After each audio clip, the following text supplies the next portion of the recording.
A paz do Senhor, alunos da Escola Bíblica Dominical, tudo bem com vocês? Estamos aqui para mais um trimestre da Escola Dominical. Nós vamos estar nesse trimestre usando uma revista de edição especial, irmãos. A nossa lição é para jovens e adultos, lições bíblicas da CPAD. E tem o título, a nossa revista, Os Princípios Divinos em Tempos de Crise. Nós vamos estar utilizando essa revista nesse trimestre e estaremos falando hoje a lição de número 1, do dia 5 de julho de 2020. Daniel ora por um despertamento. A nossa revista tem um comentário do pastor Eurico Bergsten, é um saudoso pastor. Ele teve esse comentário na revista na década de 90. Ele foi um dos pastores que mais comentaram, teve mais comentários publicados na CPAD, foram 35 ao todo. E então nós vamos estar podendo participar aqui dessas lições com os comentários desse saudoso pastor Eurico Bergsten. Amém? Quero já dizer para vocês estão no nosso canal AD Belém, da Aracium. E se você ainda não é inscrito, se inscreva no nosso canal, já ative o sininho de notificações, deixe o seu like e compartilhe as nossas lições, porque você vai estar levando a palavra do Senhor para outras vidas também poderem estar sendo edificadas. Deixe o seu comentário e deixe sua pergunta, se você tiver alguma pergunta, amém? A nossa lição, então, tem o nosso textuário em Tiago, capítulo 5, versículo 16, que diz o seguinte: confessai as vossas culpas uns aos outros e orais uns pelos outros para que sareis. A oração feita por um justo pode muito em seus efeitos. A nossa verdade prática. O crente dedicado à oração pode exercer influência no céu, na terra e até contra os poderes malignos. A nossa leitura bíblica em classe, ela está em vários textos, irmãos. Nós vamos estar deixando aqui nos nossos créditos aqui os locais do texto para que você possa estar acompanhando. Eu não vou estar lendo aqui para poupar tempo na nossa lição, ok? Mas eu vou estar dizendo aqui onde eles estão. A nossa leitura está em Daniel 9, do versículo 1 até o versículo 3. Daniel, capítulo 6, verso 10. Daniel, capítulo 2, verso 17 a 19. E Esdras, capítulo 1, do versículo 1 até o 5. São essas referências que a gente vai estar deixando então aqui anotado depois para os irmãos que às vezes não tem a revista e querem acompanhar, ok? Nós vemos aqui então, na nossa lição, que o comentarista fala o seguinte na nossa introdução: os crentes fiéis brilham como a luz e resplandecem no meio de uma geração corrompida e perversa. Assim era Daniel, quando no ano 606 a.C. foi levado cativo para a Babilônia. Era ainda muito jovem, tinha cerca de 15 anos. Muitos anos depois, Daniel gozava de elevado conceito no reino da Babilônia. Então aqui na nossa introdução, Daniel, ele era da tribo de Judá. Ele com 15 anos foi levado então para a Babilônia, em cativeiro, juntamente com o povo de Judá, que o povo de Judá estava ali. O povo de Israel, que eram as 10 tribos, que era considerada povo de Israel, já tinha saído então e ido para cativeiro com a Síria. Mas o povo de Judá ainda permanecia.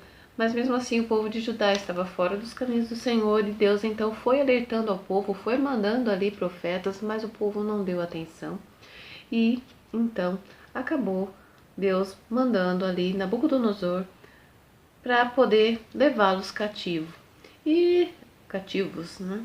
E Daniel então foi um dentre esses do povo que foi levado cativo. Foram poucas pessoas que foram deixadas ali em Israel, mesmo em Judá, a maioria foi levado por Nabucodonosor para a Babilônia. Daniel, ele era nobre ali em Judá, da tribo de Judá, né? E então ele foi levado juntamente com os nobres para aprenderem ali da ciência de Nabucodonosor, das coisas ali da Babilônia. Mas o que o comentarista falou aqui a respeito sobre os crentes brilham como a luz, nós podemos ver na vida de Daniel a diferença dele e de outras pessoas que eram ali do povo de Judá, que também foram levados. Nós podemos ver diferença, por quê? Porque Daniel, ele tinha o temor do Senhor no seu coração. E Daniel brilhava como uma luz, mesmo ali no meio das trevas. Ele tinha 3 companheiros que também estavam ali com ele brilhando, mas a maioria do povo que estava ali não tinha esse compromisso com Deus que Daniel tinha. Então nós vamos estar falando um pouquinho depois aqui. E Daniel, então, ele presenciou os reinos de Nabucodonosor, Belsazar, até Belsazar. Depois veio Dario, que era Medo-Persa. E depois ele também presenciou o reinado de Ciro. Até o 3º reinado de Ciro, ele fala ali numa das suas profecias, que era no 3º reinado de Ciro. Passou por todo esse período, ele já era bem idoso na época de Ciro, por volta aí dos seus quase 90 anos. Então vamos lá para o nosso primeiro tópico. Tópico 1, Daniel foi despertado para orar. O ponto 1 diz assim: Daniel vivia uma vida consagrada a Deus. O comentarista diz assim: isto dava-lhe condições de orar. A Bíblia diz: a oração dos retos é o seu contentamento, em Provérbios 15:8. E ele escutará a oração dos justos, em Provérbios 15:29. Daniel não se misturou com o paganismo e vivia conforme sua consciência, no temor do Senhor. Daniel é considerado como um exemplo e um modelo para os crentes de todos os tempos.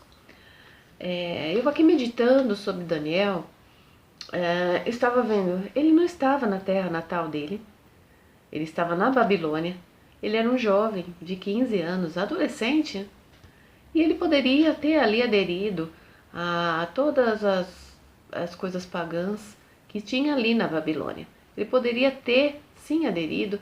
Ele não estava ali no meio do seu povo, ali em Judá. Ele poderia ter se desviado do caminho do Senhor.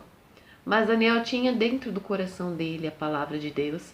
E ele tinha um propósito de servir a Deus, ao nosso Senhor.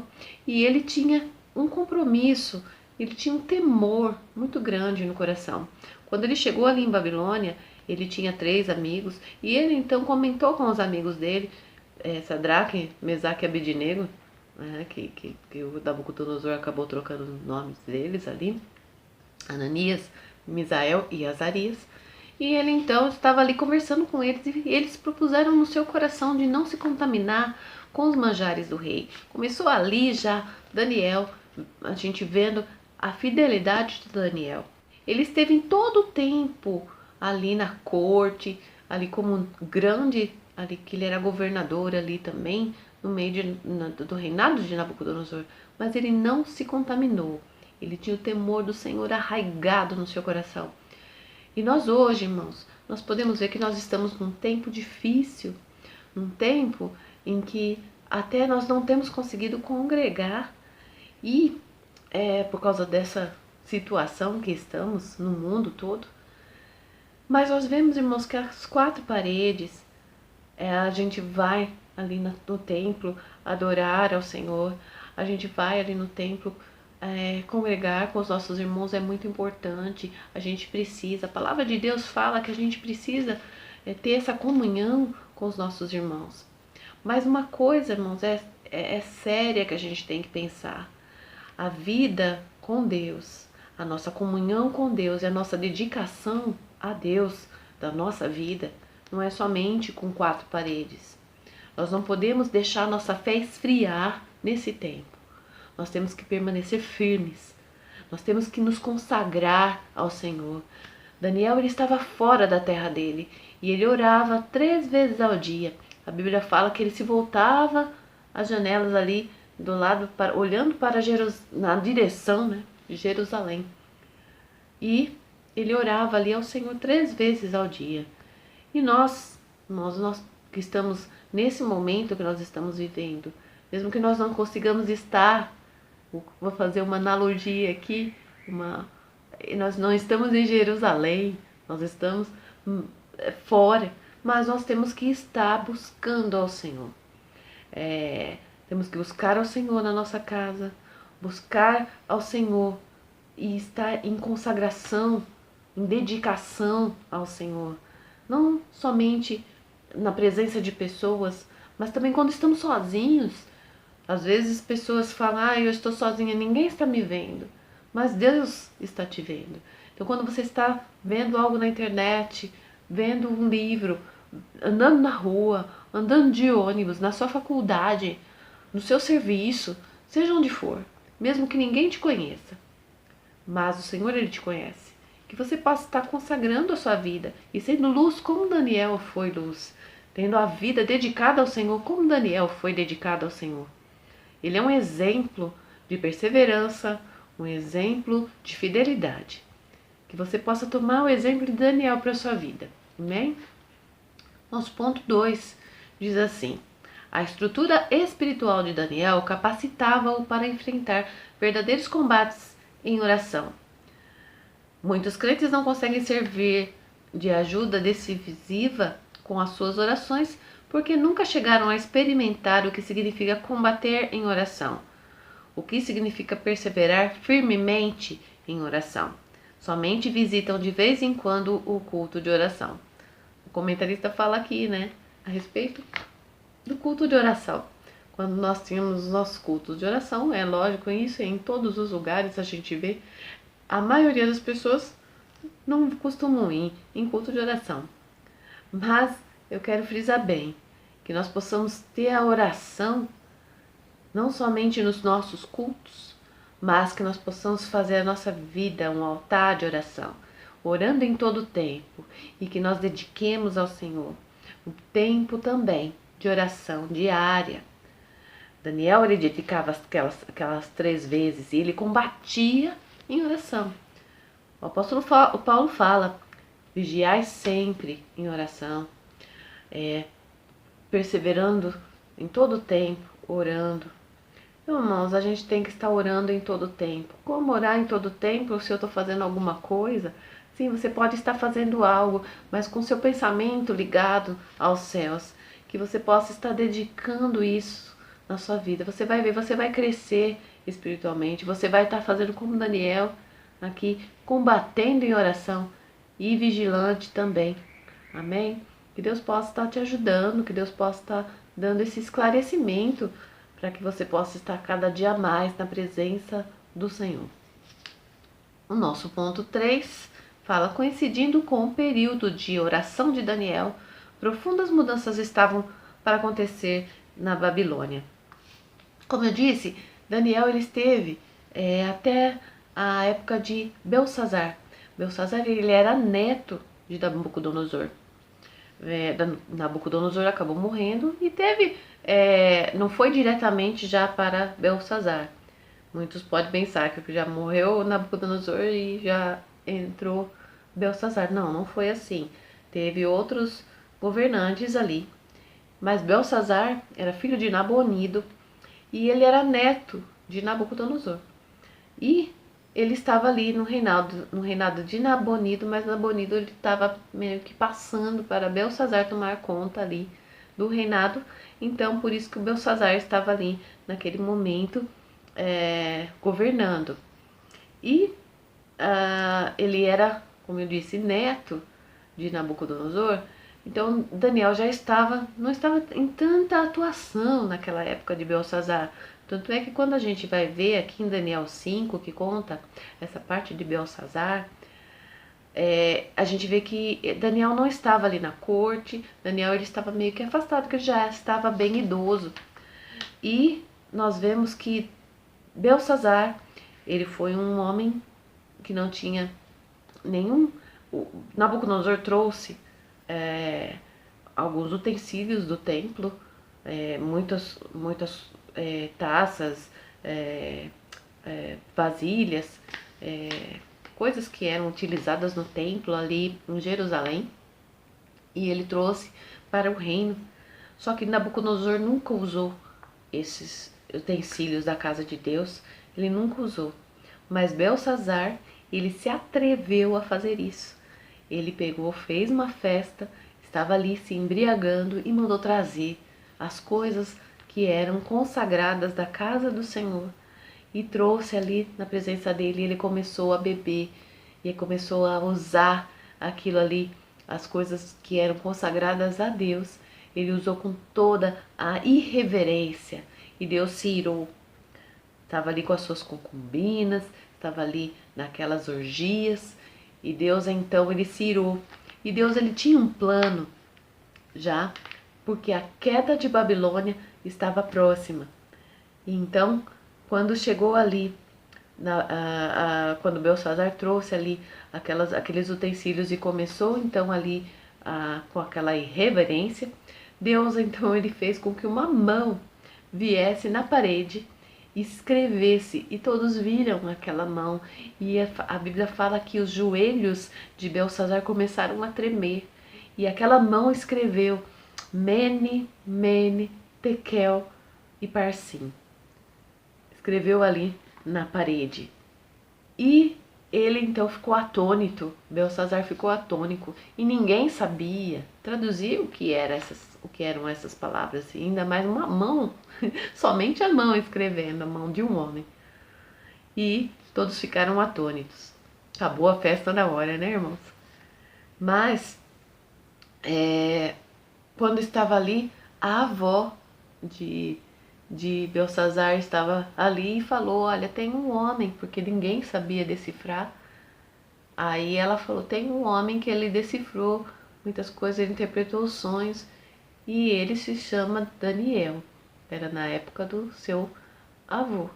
Então, Belsazar mandou chamar Daniel.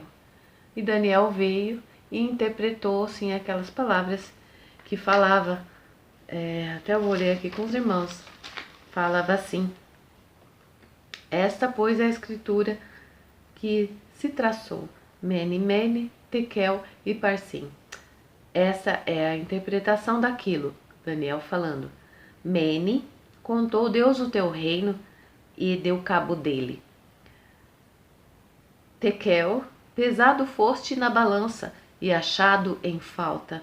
Pérez, que é, no caso, o singular do Parsim, fala, dividido foi o teu reino e dado aos medos e aos persas. Então, nós vemos aqui que Deus, então, ele terminou ali, nesse dia, o reinado da Babilônia. Então houve a queda da Babilônia. E então Deus mandou já Dario invadir ali.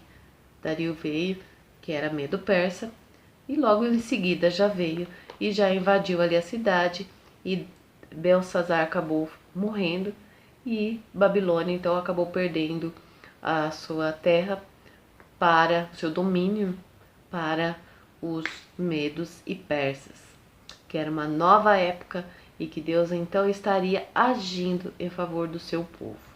Então vamos ao nosso tópico 2, a resposta às orações de Daniel. O ponto 1 fala assim, a Bíblia relata o que realmente aconteceu. Daniel, ele estava ali, ele cita lá em Daniel capítulo 9, que ele estava no primeiro ano do rei Dario, e ele leu as profecias ali de Jeremias, e ele viu lá em Jeremias 29:10, diz o seguinte, vou ler aqui para os irmãos. Assim diz o Senhor, logo que se cumprirem para a Babilônia 70 anos, atentarei para vós outros e cumprirei para convosco a minha boa palavra, tornando a trazer-vos para este lugar. Jeremias ele estava ali em Jerusalém e enviou essa profecia. E então Daniel viu que já estava no tempo do cumprimento dessa palavra. porque já havia já se passado ali quase 70 anos. E então ele cria nessa profecia e ele estava aguardando que Deus estaria agindo. Ele começou a orar e começou a clamar ao Senhor para que Deus então perdoasse-os, para que Deus pudesse estar dando essa bênção para o povo de Israel. E então nós vemos que Deus ele estava agindo e começou a agir. Esse ponto 1, a Bíblia fala que realmente aconteceu no primeiro ano de Ciro, rei da Pérsia, para que se cumprisse a palavra do Senhor por boca de Jeremias, despertou o Senhor o espírito de Ciro, rei da Pérsia, o qual fez passar pregão por todo o seu reino, como também por escrito, dizendo: Assim diz Ciro, rei da Pérsia: O Senhor Deus dos céus me deu todos os reinos da terra, e ele me encarregou de lhe edificar uma casa em Jerusalém, que é em Judá. Quem há entre vós de todo o seu povo, seja seu Deus com ele, e suba a Jerusalém, que é em Judá, e edifique a casa do Senhor, Deus de Israel. Ele é o Deus que habita em Jerusalém. Isso está lá em Esdras 1, 1-3. Nós vemos aqui que Ciro, ele foi levantado por Deus para estar libertando esse povo, o povo de Israel, para voltar para a sua terra. Isaías já tinha profetizado que Deus estaria levantando, até ele citou o nome. Ele falou: meu servo Ciro. Tem um outro lugar que fala: meu ungido Ciro. E Deus então ele já tinha escolhido Ciro, porque ele era um daqueles que estavam ali dominando, e aquela época era a época de conquistas. Ciro ele estava ali dominando um grande reino. O seu reinado foi muito grande, ele conquistou muitas terras, ele tinha um exército muito poderoso, e então ele conquistou, e ele foi um rei bondoso, e ele então mandou com que as pessoas, os exilados, voltassem à sua terra, e Deus então agiu assim, e eles voltaram então, o povo de Israel foi autorizado a voltar. E no nosso ponto 2 fala assim: conforme essa declaração de Ciro, estava cumprida a promessa divina dada através do profeta Jeremias. Quando Deus fala, ele cumpre. Nós vemos que Jeremias foi usado pelo Senhor para falar essa profecia e se cumpriu. Todas as coisas, irmãos, que Deus fala, Deus cumpre. Nós vemos que estamos nesses dias e a palavra do Senhor se cumprindo. Jesus disse: nos últimos dias estaria havendo pandemias, estaria havendo fome, haveria guerras, haveria terremotos, haveria pestes. Então, irmãos, é profecia que Jesus nos deixou e está se cumprindo. A volta do Senhor está muito próxima. Nós podemos aguardar. Por isso que a palavra fala: quando virdes essas coisas, levantai os vossos olhos ao céu, porque a vossa redenção está próxima, o Senhor Jesus disse. Então a gente tem que perseverar firme e sabendo que o Senhor cumpre as promessas. Se Deus não falou, não vai acontecer. Mas se Deus falou, Ele cumpre. E nós vemos então aqui no nosso ponto 2, que coisas que às vezes Deus faz, que são maiores do que nós pensamos. Por isso que a palavra fala que Deus faz algo além do que nós podemos imaginar. Em Efésios 3:20, até o comentarista deixou aqui: tudo mais abundantemente, além daquilo que pedimos ou pensamos. Deus ele faz coisas grandiosas e às vezes a gente pede e ele faz muito mais. Olha só o que Deus tinha prometido, que eles iam retornar. E quando Ciro veio, então ele já falou que todos os judeus seriam liberados para voltarem a Judá, caso quisessem. Receberam a permissão para reedificar o templo. Todas as despesas da construção, irmãos, do templo poderiam ser tiradas do tributo ali da além do rio. Então, as despesas também Ciro estava dando para que eles pudessem ter acesso às coisas, a essas despesas.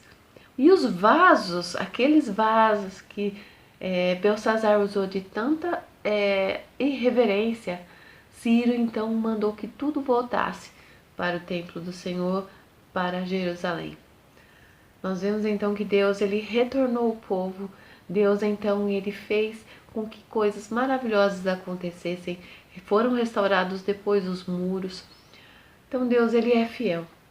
Talvez você possa estar passando por algum momento difícil, mas Deus ele é fiel. Ele olha para você. O povo estava ali há muito tempo.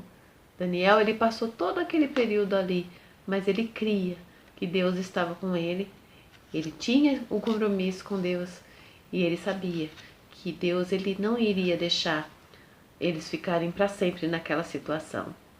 Então você não vai ficar para sempre na situação que você se encontra, talvez em dificuldades. Deus ele é fiel e ele vai agir em seu favor. É só você continuar com compromisso com ele. Amém? E vamos aqui então ao nosso último tópico, nosso tópico 3. Então aqui no nosso tópico 3 diz assim: o resultado de um despertamento proveniente de Deus. O comentarista dá o ponto 1 aqui: o rei Ciro foi despertado em seu espírito. O ponto 2 fala: o rei Ciro recebeu as bênçãos espirituais. Nós vemos então aqui, como já comentei, que Deus ele despertou Ciro. Assim como ele despertou Daniel para orar, Deus despertou Ciro para fazer uma obra para Deus. Ciro ele não era servo de Deus no ponto assim de se servir ao Senhor, de crer no Senhor como seu Deus, porque ele servia um Deus que se chamava Marduk e era um Deus da Babilônia. E a gente vê pela história que existia relatos que ele deixou escrito que ele servia esse Deus. Mas Deus ele usou Ciro, por isso que ele fala como servo, para fazer algo específico. Quando o povo de Israel estava ali no Egito, Faraó ele ficava endurecido. E fala que Deus então endurecia o coração de Faraó. Deus conhecia o coração de Faraó. Então Faraó foi usado para não deixar o povo ir. E Deus então mostrar a sua grandeza e o seu juízo para o povo do Egito. Mas aqui foi ao contrário. Ciro foi usado por Deus para abençoar o povo de Israel. E muitas vezes Deus usa aqueles que não são servos dele, não são crentes em Deus, não são seus filhos, para abençoar os seus filhos. Às vezes a gente não pensa, quantos testemunhos eu já ouvi de irmãos que falam, eu fui abençoado por pessoas que não eram crentes. Então Deus ele usa, ele não tem métodos específicos, mas ele faz do jeito que ele quer. Quando ele quer fazer algo, ele usa o que ele quer, ele faz o que ele quer. Ele usou até a mula para falar com Balaão. Então, Deus ele age da maneira que ele quer e ele usou então Ciro para fazer essa obra para que o povo de Israel voltasse, o povo de Judá voltasse ali para a sua terra. E nós vemos que quando Deus manda, todos obedecem. Né? Então, que nós possamos estar na presença do Senhor, possamos estar crendo no agir dele e, acima de tudo, servindo a ele. Que você possa estar na presença do Senhor com o coração realmente na presença de Deus, convertido ao Senhor, porque muitas vezes pessoas são usadas, mas não se convertem como Ciro. Mas que você possa ter seu coração voltado para Deus, em temor ao Senhor, servindo ao Senhor, com todo o quebrantamento. Nós vemos na palavra que muitos se converteram, mas tipo Saulo, ele se converteu, ele teve um encontro com o Senhor e ele mudou completamente. Se converter é mudar de direção.